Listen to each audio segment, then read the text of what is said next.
Juan capítulo 3, versículo 13 al 21, permítame darle lectura. Nadie subió al cielo, sino el que descendió del cielo.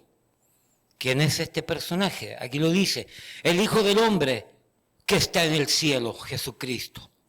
Y como Moisés levantó la serpiente en el desierto, así es necesario que el Hijo del Hombre sea levantado. ¿Para qué? Para que todo aquel que en él cree no se pierda, mas tenga vida eterna. Porque de tal manera amó Dios al mundo, que ha dado a su Hijo unigénito, para que todo aquel que en él cree no se pierda, mas tenga vida eterna. Porque no envió Dios a su Hijo al mundo para condenar al mundo, sino para que el mundo sea salvo por él. Por lo tanto, versículo 18, el que en él cree no es condenado, pero el que no cree ya es condenado, ya ha sido condenado, porque no ha creído en el nombre del unigénito Hijo de Dios. Este versículo 18, por lo tanto, nos enseña la responsabilidad del ser humano en el creer. El que cree es salvo y el que no quiere creer es condenado. No es culpa de Dios, es culpa mía. Versículo 19, y esta es la condenación, que la luz vino al mundo. ¿Quién es la luz? Jesucristo. Yo soy la luz del mundo, dijo. Y esta es la condenación, que la luz vino al mundo y los hombres amaron más las tinieblas que la luz, porque sus obras eran malas. Porque todo aquel que hace lo malo aborrece la luz, es decir, aborrece a Cristo y no viene a la luz, no viene a Cristo, para que sus obras no sean reprendidas. Mas el que practica la verdad viene a la luz, para que sea manifiesto que sus obras son hechas en Dios. Padre, gracias por este tiempo. Gracias por tu santa palabra. Gracias por estas verdades maravillosas, indubitables, incuestionables, irrefutables, que nos enseñan el norte divino, el norte de Dios, tu voluntad al hombre. Ayúdanos a hallar en tu palabra sabiduría en este tema, para que podamos aprender, ser enseñados, ser corregidos, ser animados, ser fortalecidos, ser reprendidos si fuera necesario. Ayúdanos para poder hacer de este tema medicina para el ser humano. Gracias por todo en el nombre de Jesús. Amén, amén. Pueden tomar asiento. El tema se llama ¿Quieres ser salvo? El himno decía, ¿quieres ser salvo de toda maldad? Tan solo hay poder en mi Jesús. ¿Quieres ser salvo? Amados,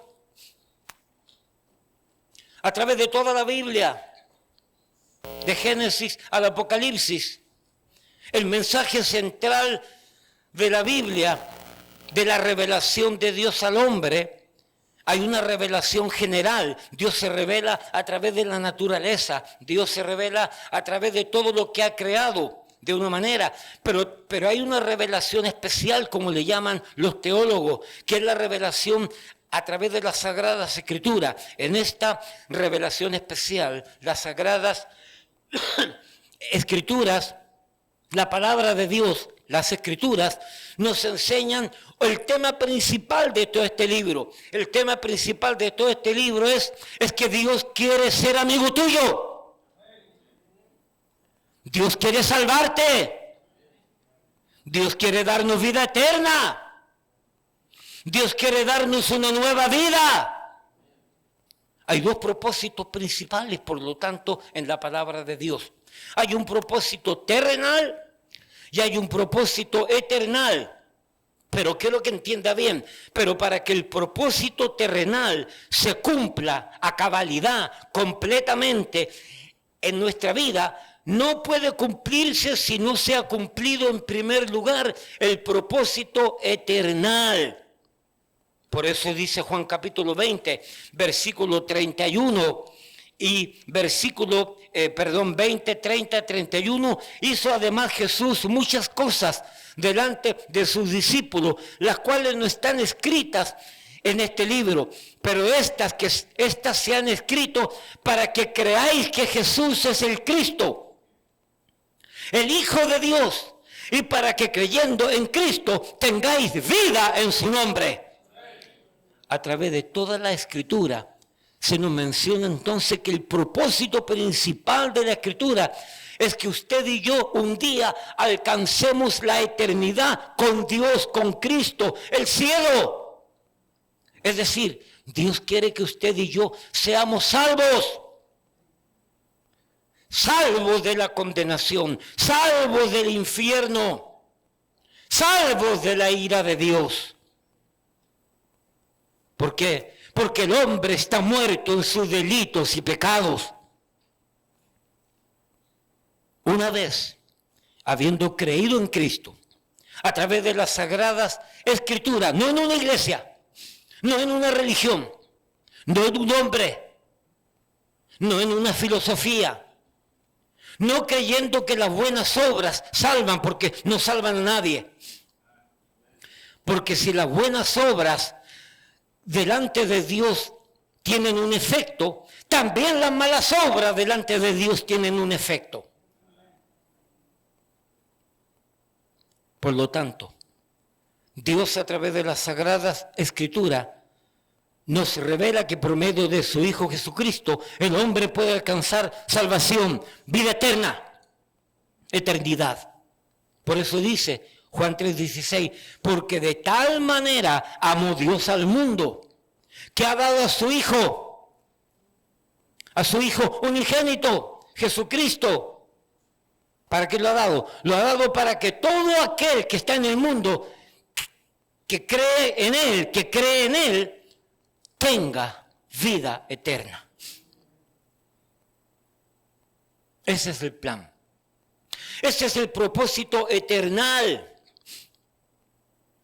Habiendo alcanzado el propósito eternal y habiendo Dios considerado dejarme sobre la tierra después de haber creído en Cristo, se desarrolla entonces el comienzo de una vida nueva.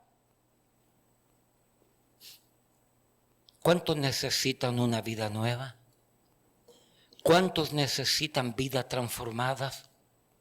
El mundo nos ha dañado, el pecado nos ha herido, las malas decisiones nos han jugado malas pasadas, errores que se convierten en horrores. Nuestras obsesiones han causado problemas en nuestra vida, arrastrándonos a malas decisiones, y tenemos una vida desastrosa, horrible, fracasada, llena de problemas.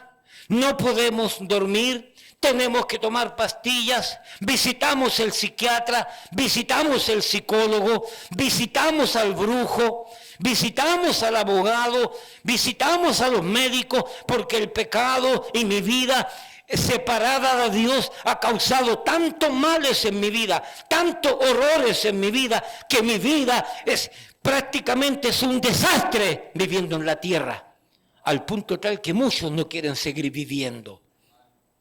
De eso Dios nos libra. Pero para que nos libre de toda esta humanidad herida, para que nos libre de toda esta humanidad dañada, para que nos libre de toda esta humanidad fracasada, frustrada, acomplejada, primero tenemos que creer en Cristo para que el Espíritu Santo venga a mi vida, y el Espíritu Santo con la palabra de Dios me van a transformar. Por eso dice 2 de Timoteo capítulo 3, versículos 16, 17, dice, porque toda la Escritura es inspirada por Dios y útil, provechosa para redarguir, para corregir, para instruir, para enseñar, a fin de que todo hombre, toda mujer, toda familia, todo matrimonio sea perfecto, maduro, enteramente preparado para toda buena obra. Es decir, Dios está interesado no solamente en que tú y yo seamos salvos, tengamos vida eterna, Dios está interesado en que nuestra vida sea cambiada, transformada, perdonada, limpiada, regenerada, santificada.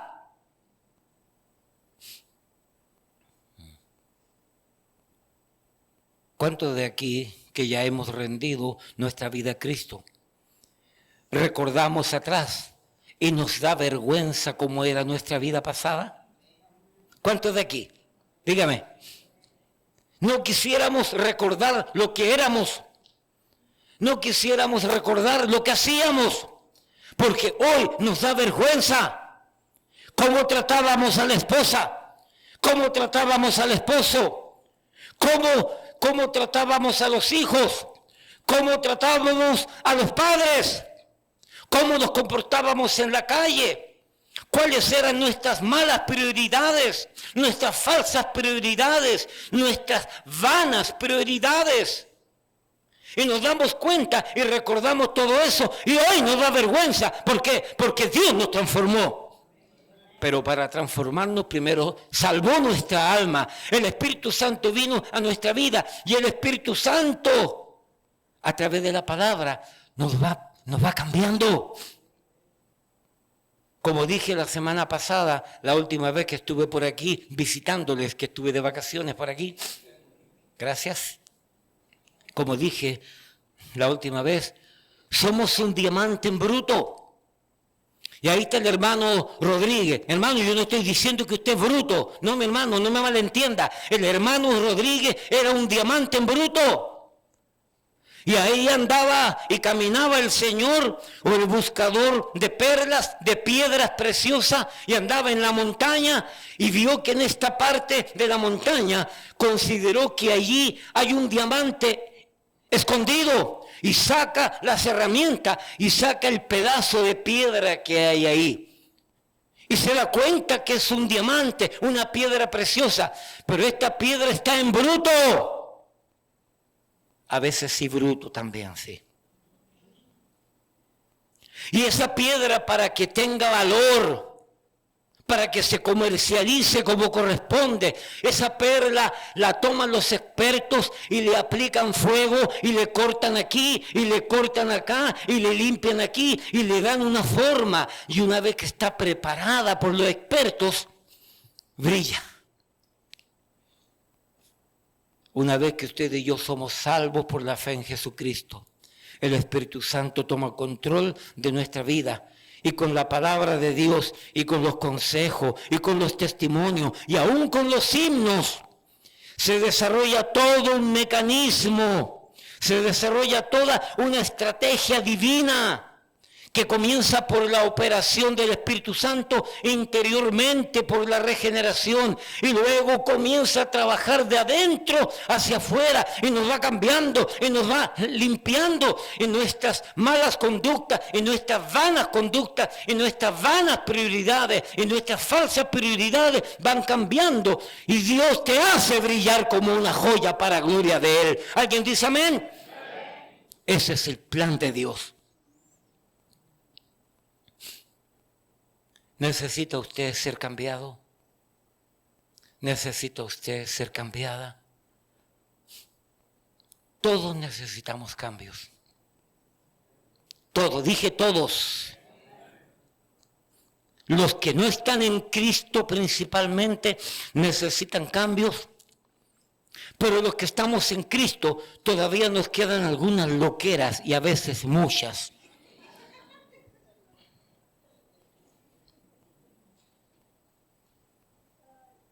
Y a veces se nos sale.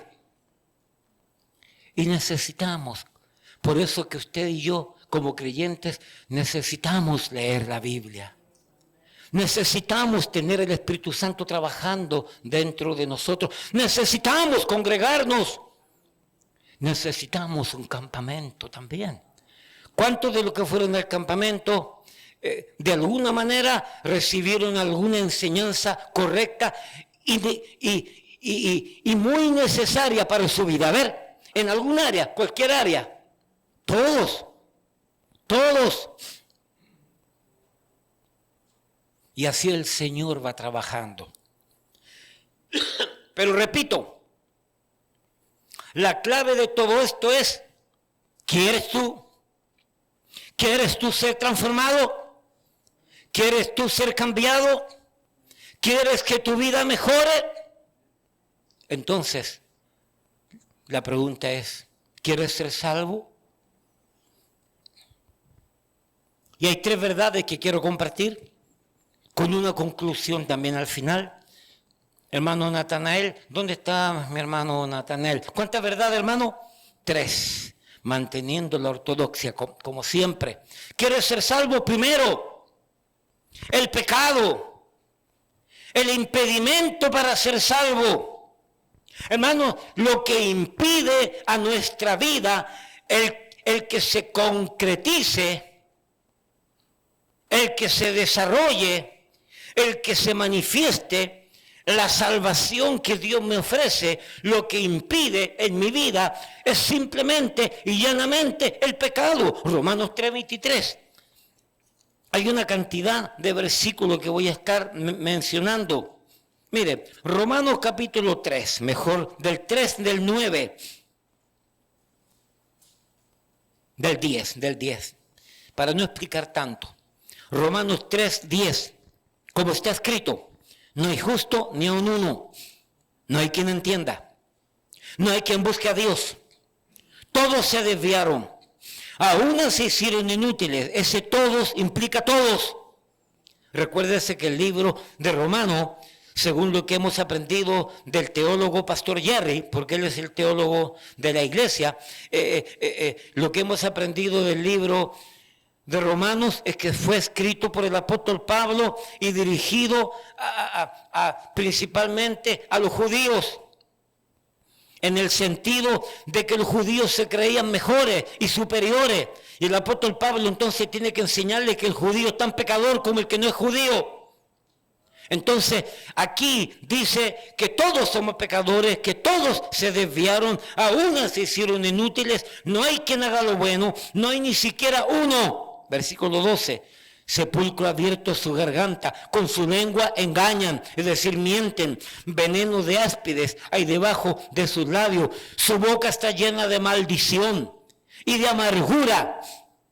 Sus pies se apresuran para derramar sangre, quebranto y desventura hay en sus caminos. Y como consecuencia de toda esta maldad, y como consecuencia de todo este pecado, y como consecuencia de todo este deseo de vivir lejos de Dios, separados de Dios, separados del amor de Dios, como consecuencia, versículo 17, no conocieron camino de paz. Es decir, el pecado les produce inquietud, zozobra, problemas, inseguridades, insatisfacciones, problemas, fracasos, errores, horrores. Y no conocieron camino de paz. No hay temor de Dios delante de sus ojos. Por lo tanto, todo este pecado termina con esta frase, Romanos 3:23. Por cuanto todos pecaron, judíos y no judíos, están destituidos de la gloria de Dios. El pecado nos aleja de la gloria de Dios. En este contexto fácilmente podríamos pensar que la gloria de Dios aquí se refiere, cierto, al cielo, a la vida eterna, pero podemos ampliarlo sin hacer violencia a la palabra de Dios y podemos decir que aquí la gloria de Dios implica todo lo bueno, lo maravilloso, lo bondadoso que Dios tiene para nosotros, pero el pecado nos aleja de todo lo bueno de Dios. ¿Por cuanto qué? Por cuanto todos pecaron y estamos destituidos, alejados, rechazados de la gloria de Dios. Gálatas 5:19.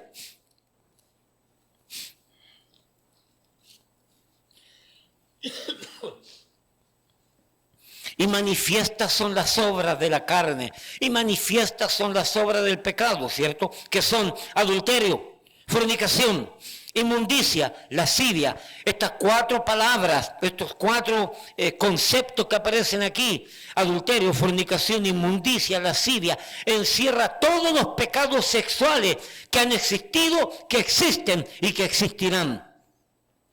Y manifiestas son las obras de la carne, que son adulterio, fornicación, inmundicia, lascivia. Versículo 20, idolatría y hechicería. Aquí se nos presentan estas dos palabras, idolatría y hechicería. De alguna manera se encierran todos los pecados espirituales que pueden existir.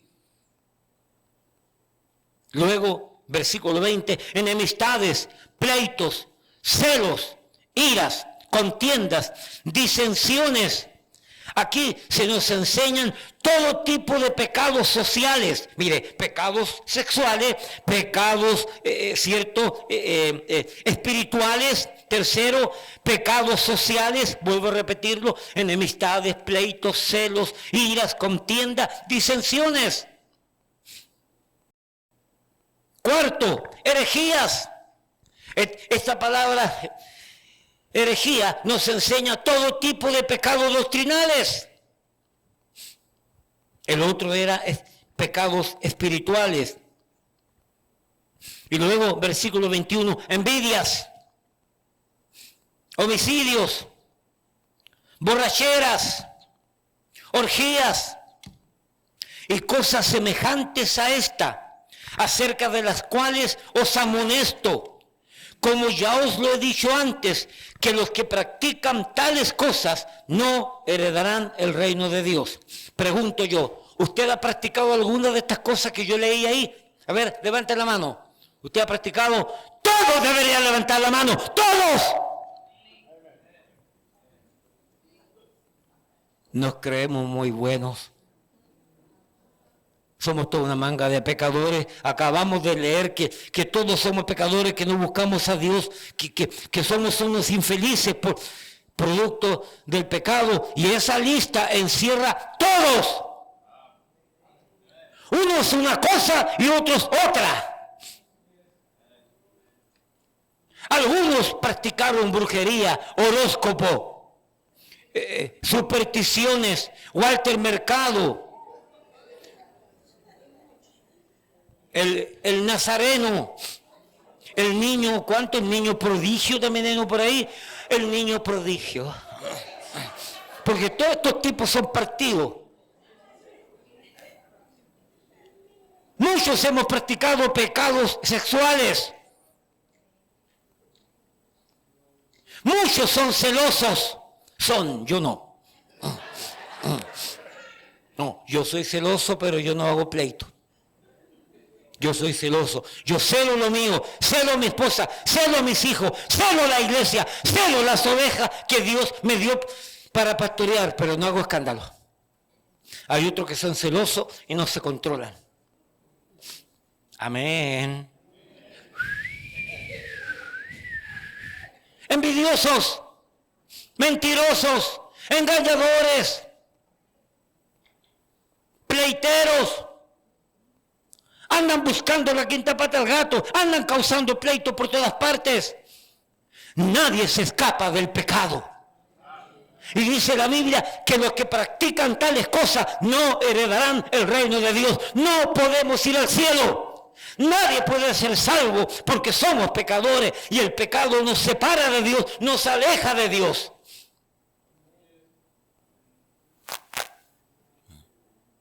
Hello.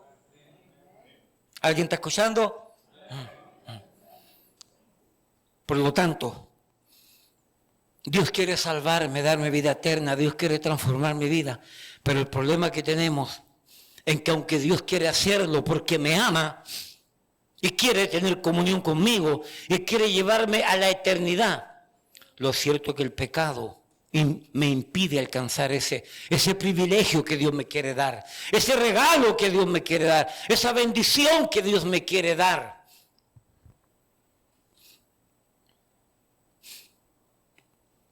El pecado, el impedimento para ser al cielo, para ser salvo. Pastor, ¿por qué el pecado es el impedimento para yo poder ser salvo? Porque según la Biblia, el pecado deja consecuencias en el hombre que son incuestionables. Mire, Isaías 59, rápidamente, Isaías 59. Primero, el pecado daña mi compañerismo con Dios. Primero. Y si daña mi compañerismo con Dios, Dios no quiere verme cerca de Él por culpa de mi irreverencia, por culpa de mi moralidad, por culpa de mi mentira, por culpa de mi celo, por culpa de mis engaños, por culpa de mi sexualidad pervertida, mañosa, corrompida, por culpa de un montón de pecados que hay en mi vida. Dios no me quiere ver cerca.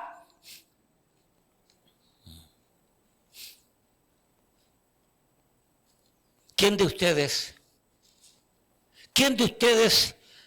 se atrevería a dejar entrar a su casa a un desamparado que toca su puerta para entrar a su casa, a sentarse a comer con usted? Un desamparado que tiene 4 años sin bañarse, con una greña, con un pelo, ¡ay, mi madre! Y con un olor, ¡mi madre! ¿Ok? Y todo haraposo. Usted no pensaría 2 veces para dejar entrar a su casa a alguien como eso, ¿cierto? ¿Y usted cree que Dios va a dejar entrar a un pecador a la casa de él? Isaías 59. He aquí que no se ha cortado la mano de Jehová para salvar, ni se ha agravado su oído para oír. El versículo 1 quiere decir que el amor de Dios, que la gracia de Dios, que la misericordia de Dios, que el perdón de Dios y que el plan de Dios perfecto para salvar al hombre, para perdonarlo, rescatarlo, salvarle, darle vida nueva y darle vida eterna, está vigente. He aquí que no se ha cortado la mano de Jehová, ni su oído se ha agravado para no oír. Pero... versículo 2, pero vuestras iniquidades, nuestros pecados, han hecho división entre vosotros y vuestro Dios, y vuestros pecados han hecho ocultar de vosotros su rostro para no oír. Es decir, aunque Dios quiere salvarme, Dios quiere perdonarme, Dios quiere tener compañerismo, amistad conmigo, Dios quiere regalarme todo lo de Él a mí, porque Dios sabe que yo lo necesito, porque Dios sabe que sin Él yo no voy a ninguna parte. Aunque Dios quiere manifestar todas sus bondades maravillosas, eternales y terrenales para mí, el problema es que el pecado nos separa. He aquí que no se ha cortado la mano de Jehová para salvar, ni su oído se ha agravado para oír. Pero vuestras iniquidades han hecho división entre vosotros, entre nosotros y nuestro Dios. Mira, sigue leyendo ahí. Porque vuestras manos están contaminadas con sangre y vuestros dedos de iniquidad, vuestros labios pronuncian mentira. Repito, vuestros labios pronuncian mentira. ¿Cuántas mentiras yo tengo que decir para ser un mentiroso delante de Dios? Emilio, ¿cuántas mentiras yo tengo que decir para ser un mentiroso de parte de Dios? No escucho. ¿Cuántas mentiras yo tengo que decir para ser un mentiroso delante de Dios? ¡Una!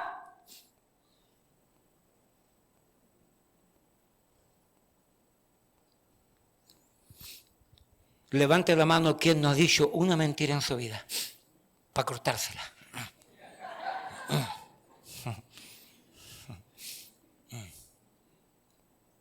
¿No se da cuenta que estamos en un problema? ¿No se da cuenta que su santidad se ha dañado? ¿No se da cuenta que su creencia en que usted es una buena persona se ha destruido? ¿No se da cuenta que no hay nada en usted que le permita ser salvo por sus propios medios, a no ser que crea en Cristo, el único medio que Dios ofrece al hombre para ser salvo?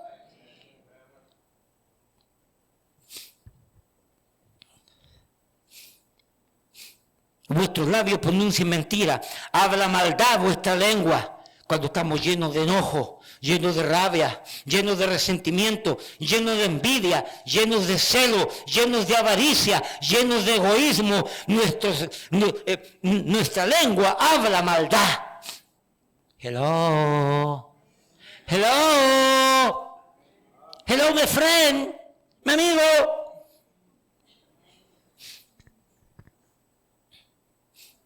No hay quien clame por la justicia, ni quien juzgue por la verdad. Confían en vanidad. es decir, idolatría. Y hablan vanidades, conciben maldades y dan a luz iniquidad. Incuban huevos de áspides y tejen telas de araña. El que comiere de sus huevos morirá, y si los apretaren saldrán víboras. Sus telas no servirán para vestir. Y él sigue adelante toda la maldad y todas las consecuencias. El pecado, el impedimento para ser salvo, Romanos 3:23, Gálatas 5:19-21, pastor, porque el pecado es el impedimento para yo poder ser salvo, porque según la Biblia, el pecado daña mi relación con Dios, por eso que todo hombre nace separado de Dios por culpa del pecado. El mundo no le llama pecado, lo justifica. ¿Cómo le dicen a los ladrones, hermana Asia? ¿Cómo le dicen a los ladrones los psicólogos? ¿Cómo le dicen a los ladrones? ¿Cleptómano? Criptómano. ¿Sí? Ahora no son ladrones, tienen una enfermedad, es un cleptómano. ¿Cómo le dicen a los que andan quemando, prendiendo fuego? Pirómano, no es que sea malo, no, es que es un pirómano, tiene una enfermedad, pobrecito de él. ¿Cómo le llaman qué es lo que hacen con los violadores, con los asesinos? No es que sea un degenerado, y no es que sea un asesino, y no es que sea un pervertido. Es que cuando chico tuvo sus problemas con su infancia, y tuvo problemas, y tuvo dificultades. No. Lo vamos a tratar con cierta terapia, sáquenlo a la calle, y cuando lo sacan a la calle, vuelven a hacer lo mismo. La Biblia dice que somos pecadores. Nadie se justifica delante de Dios.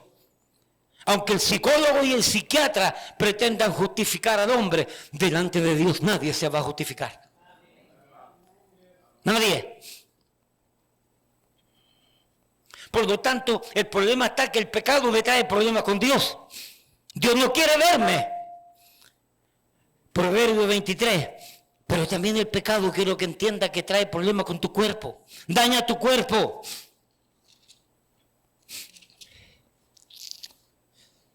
Miren para acá. Hermanos, varones, miren para acá. Perdóneme con la lectura que voy a leer si le recuerdo algún momento en su vida. Perdóneme. Y quizá algunas mujeres también. ¿Sí? Pero el pecado destruye mi cuerpo. Y Dios me dio mi cuerpo para glorificar a Dios. Pero yo estoy glorificando al pecado, estoy glorificando al mundo y estoy glorificando al diablo. Miren lo que dice Proverbios 23. 29 en adelante. Y perdóneme si le traigo algún mal recuerdo. Proverbios 23, 29. ¿Para quién será el ay? Aquí ay es una expresión de lamento, de dolor, de tristeza. ¿Para quién será el ay? ¿Para quién el dolor? ¿Para quién las rencillas? ¿Para quién las quejas? ¿Para quién las heridas de balde? ¿Para quién? Dígame. ¿Para quién van a ser el ay, el dolor, la rencilla, las quejas, las heridas de balde? ¿Para quién serán lo amoratado de los ojos? Ojos golpeados. ¿Para quién? Y mire lo que dice ahora. Para los que se detienen mucho en el vino.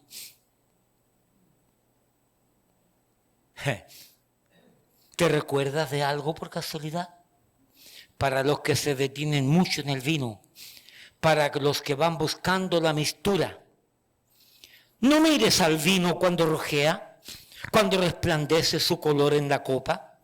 Se entra suavemente, mas al fin como serpiente morderá, y como áspid dará dolor. Tus ojos mirarán cosas extrañas. ¿Se recuerda usted de algo de alguien por ahí?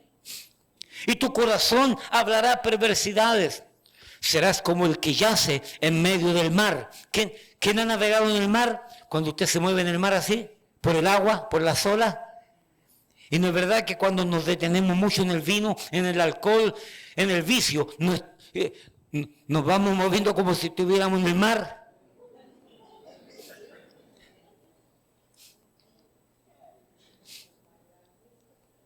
serás como el que yace en medio del mar, o como el que está en la punta del mastelero, arriba en el barco, ahí arriba, que se mueve así. Así va a estar la vida tuya, moviéndose por el vicio, por alguna droga.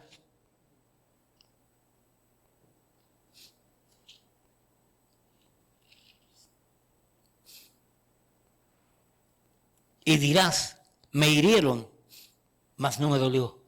¿Cuántos recibieron palizas en ese estado de ebriedad y no te dolía? Dime, a ver, seamos honestos, levante la mano usted. ¿Cuántos recibimos paliza y no nos dolía y seguíamos peleando y nos seguían dando paliza y no nos dolía, pero al otro día al despertar, ¡ay, mi abuela!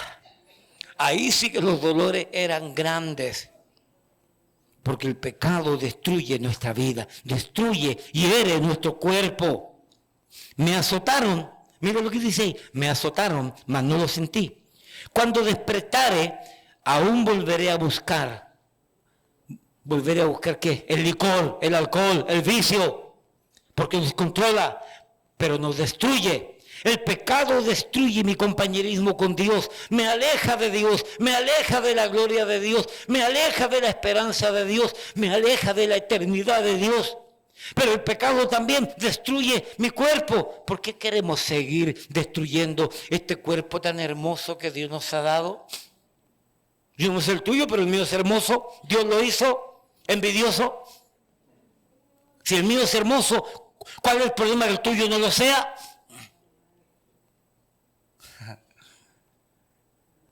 Así nos hizo Dios. ¿Y por qué queremos que se destruya? Por la maldad, por el pecado, por el vicio, por las malas acciones, por las malas juntas. ¿Se da cuenta cuánto daño provoca el pecado? Destruye mi compañerismo con Dios, destruye mi cuerpo.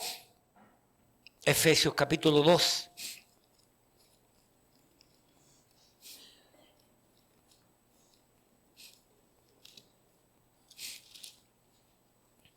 Y Él, es decir, Dios, el Señor, os dio vida a vosotros.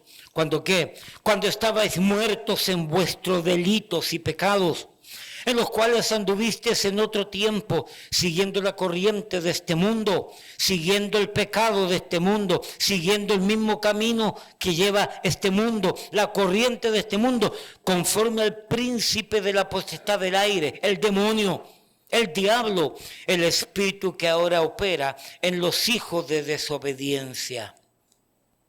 El pecado destruye mi compañerismo con Dios. El pecado destruye el cuerpo que Dios me dio y lo hiere y lo destruye y lo consume y lo corroe. El pecado destruye mi vida porque ando muerto en vida. Finalmente, Apocalipsis 21:8. El pecado me manda al infierno. Yo le voy a decir algo. Apocalipsis 21:8. Yo le voy a decir algo. Váyase de la iglesia que no le prediquen del infierno. Váyase de aquellas iglesias que no le predican del pecado. Váyase de esas iglesias que no le predican que el pecado va a dañar su vida y destruir su vida, porque estos son temas bíblicos.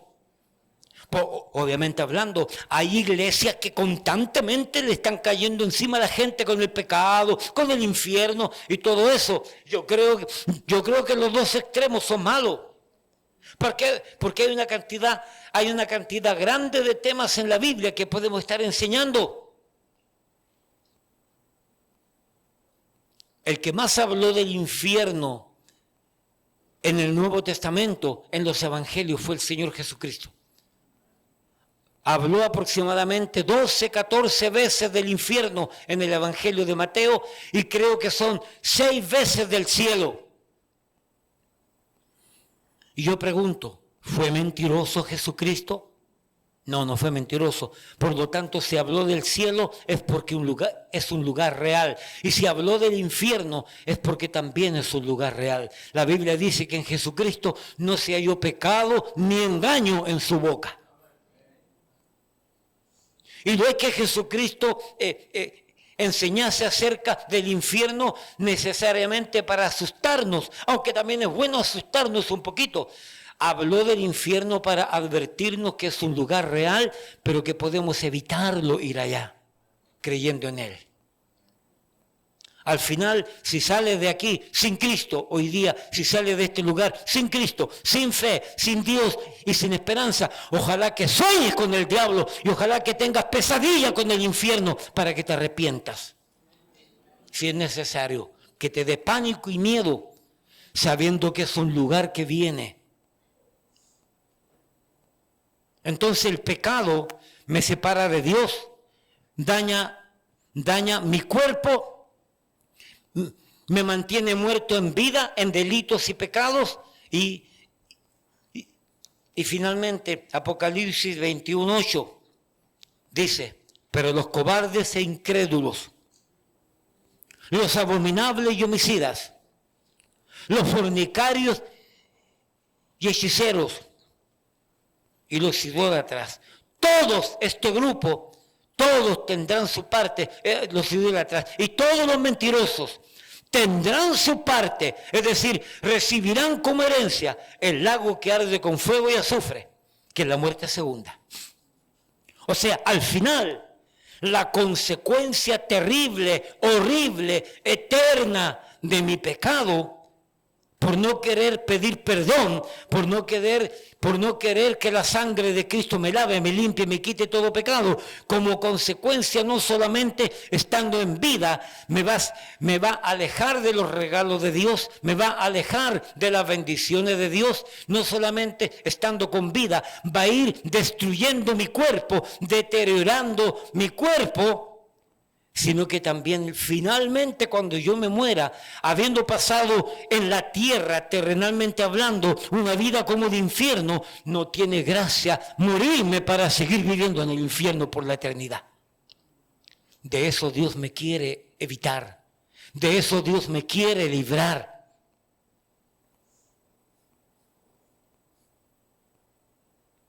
Entonces, el pecado es el impedimento para ser salvo. ¿Por qué? Porque el pecado tiene sus consecuencias delante de Dios. Y la palabra de Dios es categórico. Lo que nos impide a nosotros llegar al cielo es la maldad, es el pecado, es lo incorrecto. Dejarnos llevar por nuestras pasiones, dejando llevar por nuestras emociones negativas, dejándonos llevar por nuestras prioridades falsas, incorrectas, dejándonos llevar por la corriente de este mundo. Mire, hermano, el ser humano no fue hecho para dejarse llevar por la corriente de este mundo, por la filosofía de este mundo, por las perversiones de este mundo. Pastor, ¿por qué tú crees eso? Porque todo esto te daña.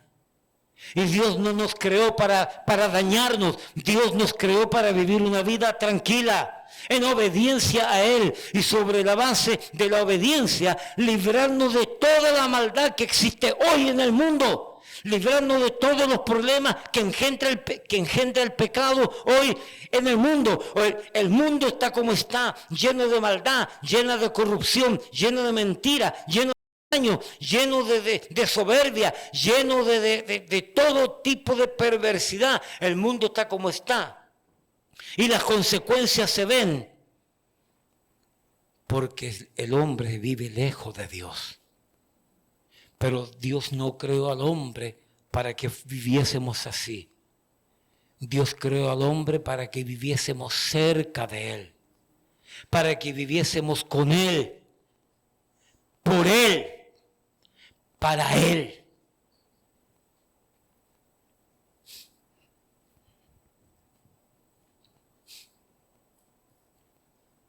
Así que, vamos avanzando. Entienda esto.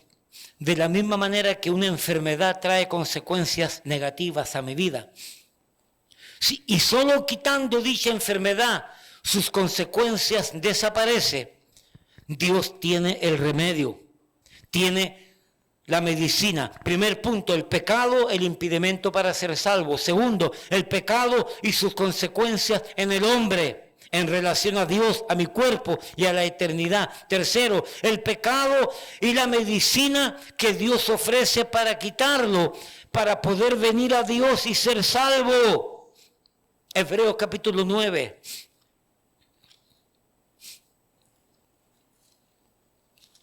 Amados, quiero que entendamos que ya en el Antiguo Testamento, antes de Cristo, el pueblo judío tenía su forma de recibir perdón. Una vez al año el sumo sacerdote entraba al lugar santísimo con la sangre de un cordero de un año, sin defecto, perfecto. Y entraba con la sangre y la derramaba en el lugar santísimo, un lugar donde estaba la Shekinah de Dios, la Shekinah de Dios, la gloria de Dios. Un lugar donde estaba el arca del pacto. Y en ese lugar el sumo sacerdote entraba y derramaba la sangre. Y si esa sangre era limpia, y si esa sangre cumplía con las demandas de Dios, de un cordero perfecto, de un año sin mancha, entonces Dios perdonaba el pecado de todo el pueblo. Y vez tras vez, año tras año, los sacerdotes, el sumo sacerdote entraba a ese lugar para el perdón de los pecados de todo el pueblo. Pero mire lo que dice ahora el Nuevo Testamento, Hebreos capítulo 9. Hebreos capítulo 9, versículo 13. Porque si la sangre de los toros y de los machos cabríos y las cenizas de la becerra rociadas a los inmundos santifican para la purificación de la carne, ¿cuánto más la sangre de Cristo, el cual mediante el Espíritu Eterno se ofreció a sí mismo sin mancha a Dios, limpiará vuestras conciencias de obras muertas para que sirváis al Dios vivo? Así que por eso Cristo, añado Cristo, es mediador de un nuevo pacto. ¿Para qué?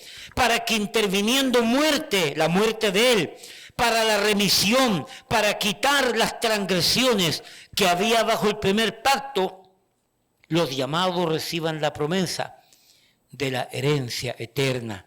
Porque si en el Antiguo Testamento la sangre de un cordero perdonaba, limpiaba, quitaba todos los pecados, ¿cuánto más hoy la sangre de Cristo?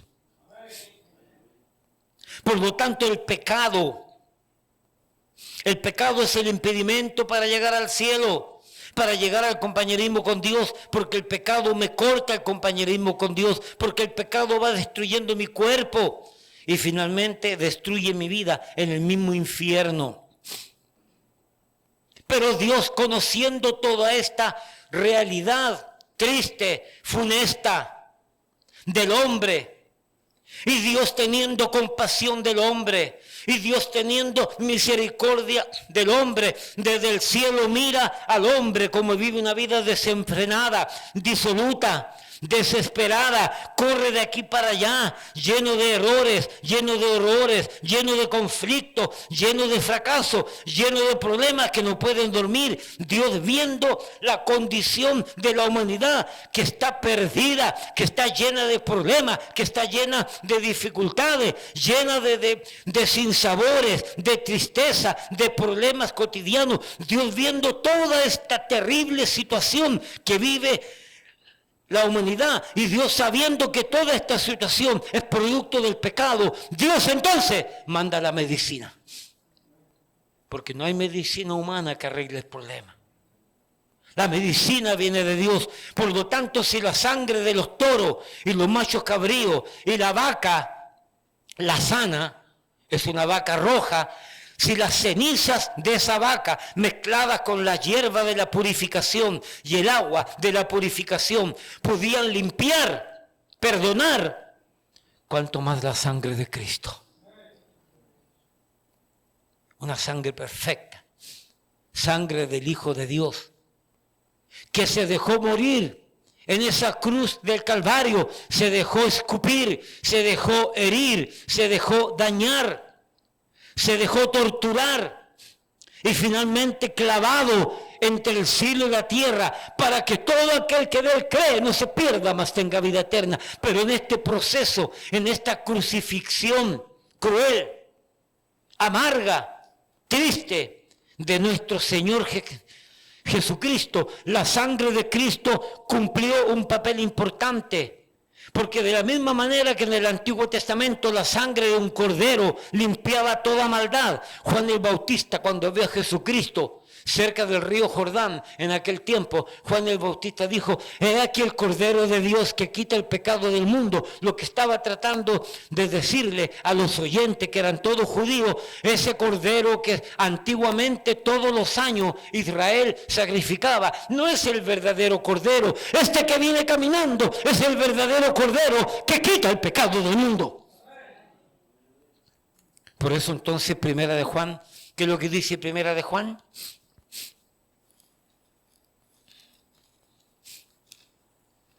Ayude a nuestras visitas que no dominan bien los libros de la Biblia, porque queremos que nuestras visitas entiendan que aquí usted viene a escuchar palabra de Dios y que lo que decimos está ampliamente respaldado, afincado, enraizado en la palabra de Dios.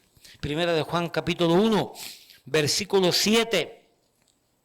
Pero si andamos en luz, como Él está en luz, tenemos comunión unos con otros. Y miren lo que dice ahora: y la sangre de Jesucristo, su Hijo, que dice, nos limpia de todo pecado. ¿Alguien dice amén? La sangre de Jesucristo, su Hijo, nos limpia de todo pecado. Apocalipsis capítulo 1. Pastor, pero es el único versículo. No se me adelante. Hay muchos versículos, pero estos son los principales que yo uso. Apocalipsis 1:5. Y de Jesucristo el testigo fiel, el primogénito de los muertos y el soberano de los reyes de la tierra. Y mire lo que dice ahora: al que nos amó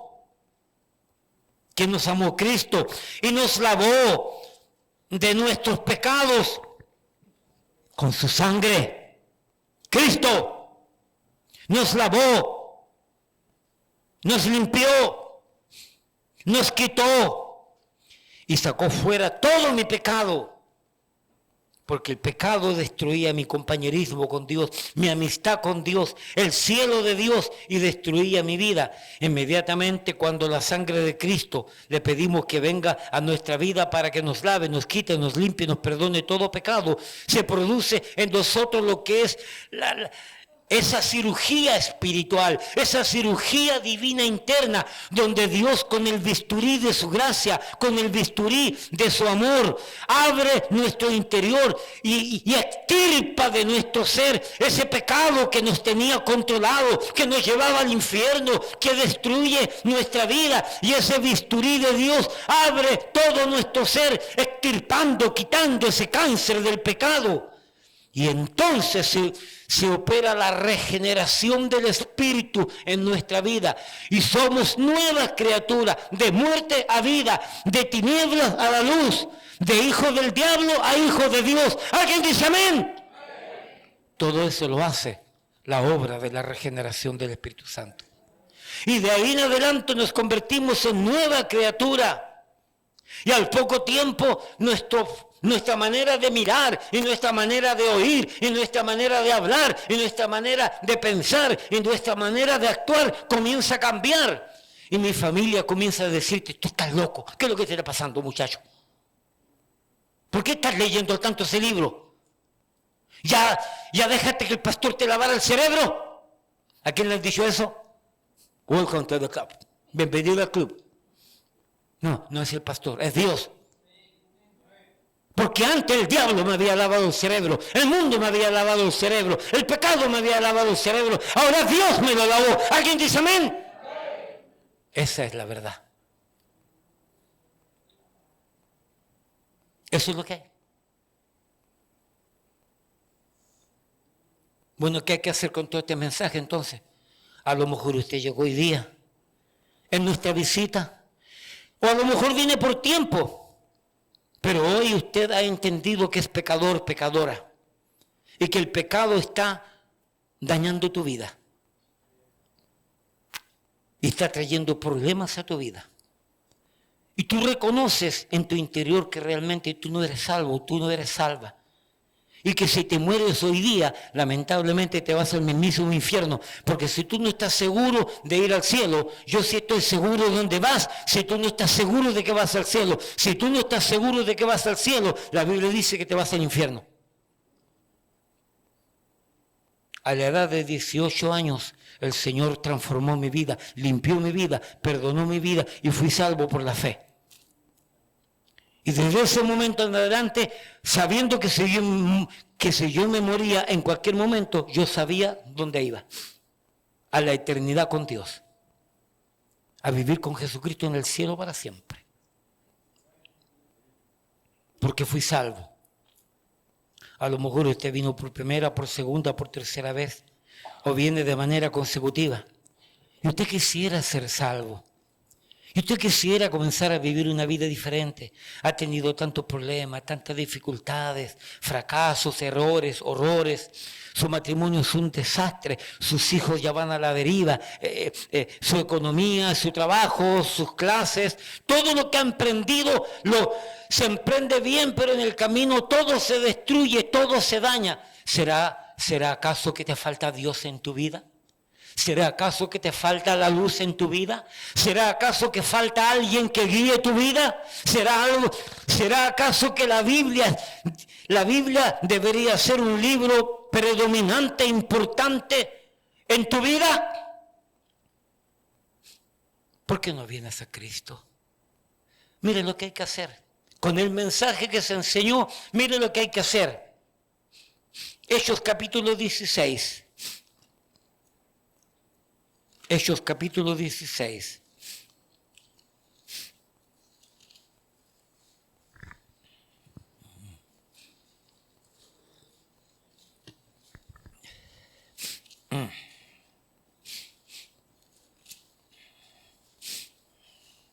Pablo y Silas, predicando la palabra de Dios, fueron alcanzados por el gobierno. El gobierno los encarceló, los persiguió, los encarceló. Quizás le daría algunos cariñitos en el cuerpo por medio de los azotes. La cosa que pasaron presos toda la noche. ¿Tú recuerdas las noches que pasabas ahí, guardado adentro del precinto? ¿Quién lo recuerda? Yo recuerdo también lo mío.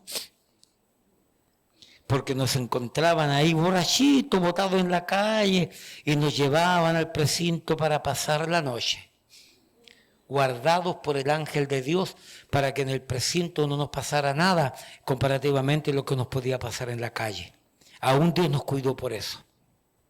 Pero aquí tenemos a Pablo y a Silas sufriendo las consecuencias del Evangelio, y en la noche, en vez de quejarse por lo que le estaba pasando, en vez de criticar por lo que le estaba pasando, el pasaje dice que cantaban himnos a Dios, y el pasaje da a entender que oraban, y el pasaje da a entender entonces que predicaban a los presos, y todo el mundo tenía que escuchar. El día que te metan preso por la doctrina del Evangelio, por lo que creemos y por lo que practicamos, no te quejes. Vete a la cárcel tranquilo, que te metan preso y que te vaya bien.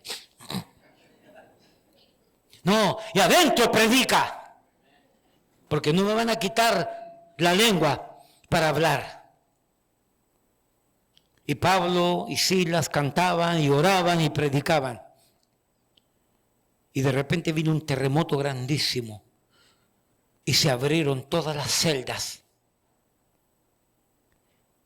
Y el carcelero, había una ley en aquel tiempo, tú lo sabes, a aquel carcelero que se le escapaba un reo, que se le escapaba un preso, pagaba con su vida. Cuando el carcelero vio que las luces se apagaron posiblemente, las antorchas, cuando el carcelero vio, de alguna manera se hizo saber que las celdas estaban abiertas, Él, pensando que los presos se habían escapado, sacó su espada para matarse. Mejor me mato yo y no que me mate el gobierno. Cuando Pablo vio eso, le dijo: para, no te mates, que aquí estamos todos aquí. Ningún preso se ha escapado. Y ahí el hombre entró en convicción. El carcelero de Filipos entró en convicción y, arrodillándose delante de Pablo y de Silas, por el mensaje que escuchó, dijo, se arrodilló delante de ellos y dijo: señores, ¿qué debo hacer para ser salvo? Porque durante la predicación había recibido convicción de pecado. Convicción de que si se moría en ese momento se iba al infierno.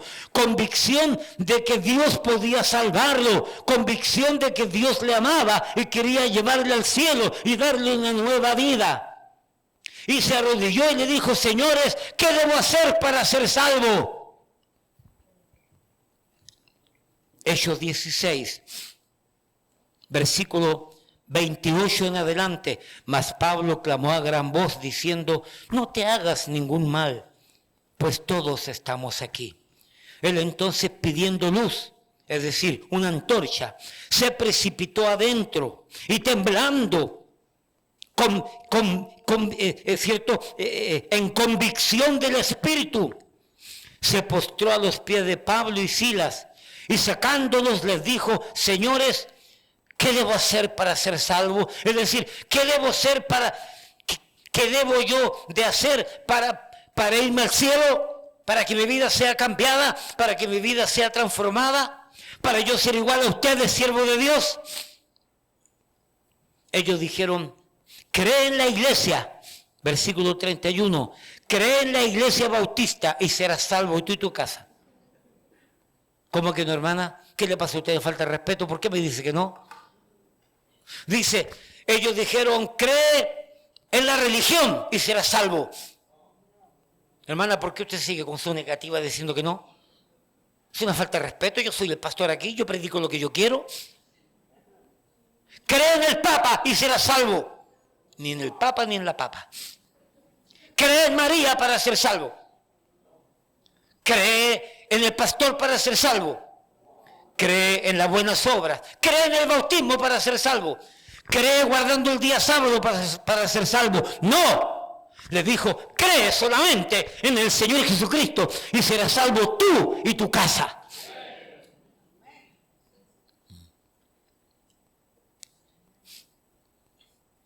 Eso es todo. Creer en Jesucristo. ¿Cuánto nos cuesta creer en Jesucristo? Nada. Hemos creído en tanta porquería y hemos creído en tantos engaños y hemos creído en tantas mentiras. ¿Por qué no mejor de hoy día en adelante comenzamos a creer en Cristo?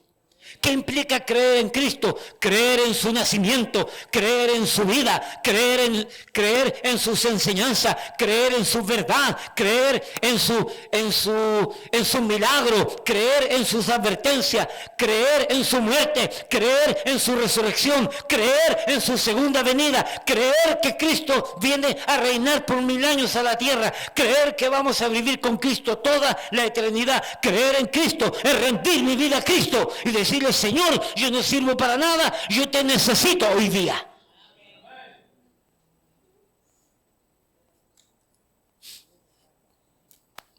Romanos capítulo 10. ¿Por qué? Porque Romanos capítulo 10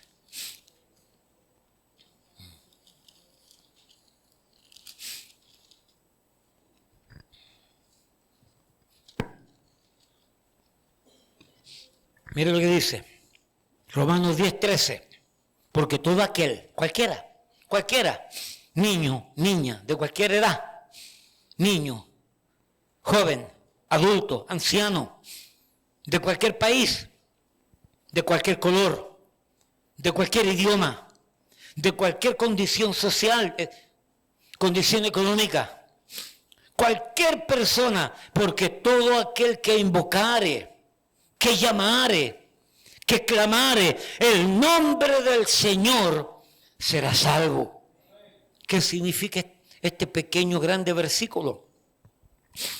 Invocar el nombre del Señor, llamar al Señor, clamar al Señor y decirle: Señor, ya no puedo seguir con mi vida. Es un desastre y es un problema y te necesito. He entendido que soy pecador, pecadora, que voy rumbo al infierno, que el pecado está destruyendo mi vida. Ven a mi vida, apiádate de mí, que la sangre tuya me lave, me quite, me limpie todo mi pecado. Yo quiero de día en adelante creer en ti, Jesucristo. Lávame con tu sangre preciosa. Ahí mismo, mira lo que dice 10:9. Que si confesares con tu boca, que confesar, hablar, decirlo, que si confesares con tu boca que Jesús es el Señor, pero mira lo que dice ahora, y creyeres en tu corazón, es decir, la confesión externa, exteriorizada de creer en Cristo, está sobre la base de un creer interior, que si confesares con tu boca que Jesús es el Señor y creyeres dentro de tu corazón que Dios le levantó de los muertos, serás salvo. Serás salvo. Porque luego dice, porque con la boca, dice ahí, voy a leerlo para no equivocarme, porque con el corazón se cree para justicia, pero con la boca se confiesa la salvación. Por eso que muchas veces le pedimos a la gente que levante su mano, no para avergonzarle, es porque queremos orar con él y para él. Y queremos enseñarle brevemente qué debemos hacer para ser salvo. La oración nos salva, pero es lo que está implícito en todo este proceso, desde el momento que usted está escuchando palabra de Dios, al momento de querer orar para rendir su vida a Cristo. En todo este proceso el Espíritu Santo está operando y está redarguyendo y está instruyéndole y está trayéndole convicción para usted ser salvo, para usted ser salva. ¿Me explico? Para que a su vida venga tiempo de refrigerio, tiempo de paz, tiempo de bonanza, para ser salvo, para tener amistad, compañerismo con Dios y su vida comienza a cambiar, a ser transformada. Ríndase a Jesucristo, ríndase al Señor antes de que sea trágicamente y eternamente tarde. Pastor, ¿qué significa esa frase? Que mientras vivimos podemos tomar esa decisión. Inmediatamente después de morir, ya no hay forma de poder venir a Cristo.